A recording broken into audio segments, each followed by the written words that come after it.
Telugu cinema ఇండస్ట్రీలో దర్శకధీరుడిగా తనకంటూ ఒక ప్రత్యేకమైన గుర్తింపును సంపాదించుకున్న డైరెక్టర్ రాజమౌళి ఆయన చేసిన ప్రతి సినిమాలో ఏదో ఒక వైవిధ్యమైన కథాంశం అయితే ఉంటుంది. ఇప్పటికే ఆయన బాహుబలి, త్రిబుల్ ఆర్ సినిమాలతో పాన్ ఇండియాలో పెను ప్రపంచనాలను సృష్టించాడు.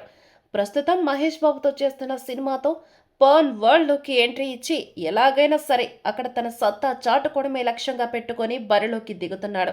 ఇక ఇలాంటి సందర్భంలో ఈ సినిమాతో యావత్తు ప్రపంచ సినిమా ప్రేక్షకులను మెప్పించి పెను ప్రపంచనాన్ని సృష్టించడమే లక్ష్యంగా పెట్టుకొని ముందుకు సాగుతున్నాడు. మరి ఇలాంటి రాజమౌళి ఈ సినిమాతో కనుక సూపర్ సక్సెస్ని సాధిస్తే తెలుగు సినిమా ఇండస్ట్రీని ప్రపంచ స్థాయికి తీసుకెళ్లిన దర్శకుడిగా పేరు సంపాదించుకుంటాడు.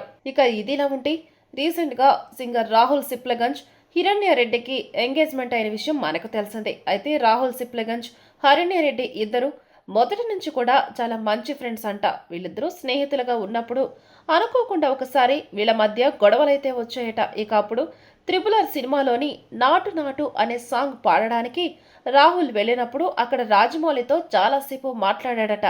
ఫ్యూచర్ ప్రాజెక్ట్స్ గురించి తెలుసుకొని, అలాగే తన ప్రేమ వ్యవహారాన్ని, తాను డిప్రెషన్లో ఉన్న పరిస్థితిని గమనించిన రాజమౌళి హిరణ్య గురించి తెలుసుకొని రాహుల్కి చాలా వరకు క్లాస్ పీకారట. ప్రేమ గురించి, ప్రేమించిన అమ్మాయిల గురించి చెప్పాడట.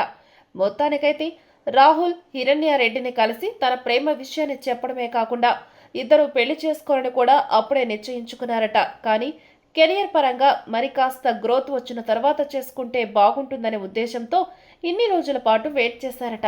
మొత్తానికైతే వీళ్ళిద్దరిని రాజమౌళి కలిపాడు అంటూ ఒక న్యూస్ సోషల్ మీడియాలో విపరీతంగా వైరల్ అవుతుంది.